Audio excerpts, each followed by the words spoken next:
Good morning सभी भाई बहन को जय मसीह की। आइए हम आज के दिन की शुरुआत परमेश्वर के एक महत्वपूर्ण वचन से करते हैं। वचन है इफिसियों 5:5। यहाँ इस तरह लिखा हुआ है, क्योंकि तुम यह जानते हो कि किसी व्यभिचारी या अशुद्ध जन या लोभी मनुष्य की जो मूर्ति पूजा के बराबर है, मसीह और परमेश्वर के राज में मिरास नहीं।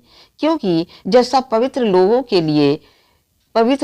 के लिए लिखा हुआ है, वैसे ही तुम भी व्यभिचार और किसी प्रकार के अशुद्ध काम या लोभ की चर्चा तक मत करो, और न निर्लज्जता, न मूर्खता की बात करो, न ठट्ठे की बात करो, बल्कि तुम्हारे मुंह से हमेशा परमेश्वर के लिए धन्यवाद ही सुना जाए। यहाँ वचन में लिखा हुआ है, क्योंकि तुम यह जानते हो कि किसी व्यभिचारी का क्या मतलब होता है कि आप अपने पत्नी को छोड़कर किसी और के साथ गलत संबंध बनाते हैं, तो उसे व्यभिचार की संज्ञा दी गई है।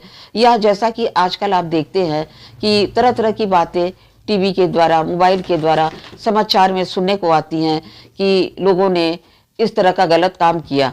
तो व्यभिचार या अशुद्ध जन कौन? जो व्यभिचार करता है वो अपने शरीर में करता है, और परमेश्वर का वचन कहता है, क्या तुम नहीं जानते कि तुम्हारा देह पवित्र आत्मा का मंदिर है? तो हम मंदिर के साथ अशुद्ध काम करते हैं।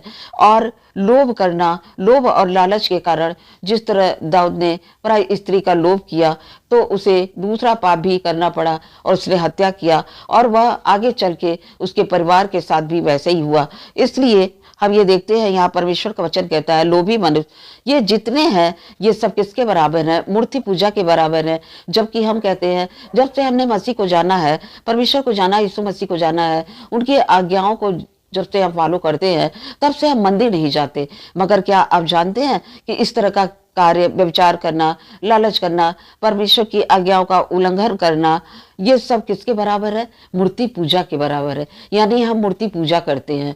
तो इस तरह इस वचन के द्वारा हम यह सीखते हैं कि जो कार्य मूर्ति पूजा के समान है वो हमें नहीं करना है, बल्कि हमें बराबर परमेश्वर की आज्ञाओं और नियमों पर चलना है, और परमेश्वर के बताए गए रास्तों पर चलना है। तभी हम उद्धार को प्राप्त करेंगे और अनंत जीवन को प्राप्त करेंगे। इसलिए ये जितने कार्य यदि जाने अनजाने आप कर चुके हैं, उसकी माफी, उसकी क्षमा परमेश्वर से अभी मांगिए, और परमेश्वर से कहिए, पिता मुझे क्षमा कर, मैं आगे से ऐसा नहीं करूंगा। क्योंकि आप यह जान लीजिए, यदि इस तरह का कार्य आप करते हैं, तो पहली बात आप मूर्ति पूजा कर रहे हैं, दूसरी बात आप अनंत जीवन से वंचित रह जाएंगे, उद्धार से वंचित रह जाएंगे। इसलिए इस वचन के अनुसार परमेश्वर आप सभी लोगों को ज्ञान और बुद्धि दे और बहुतायत से आशीष दे। सभी भाई बहन को जय मसीह की।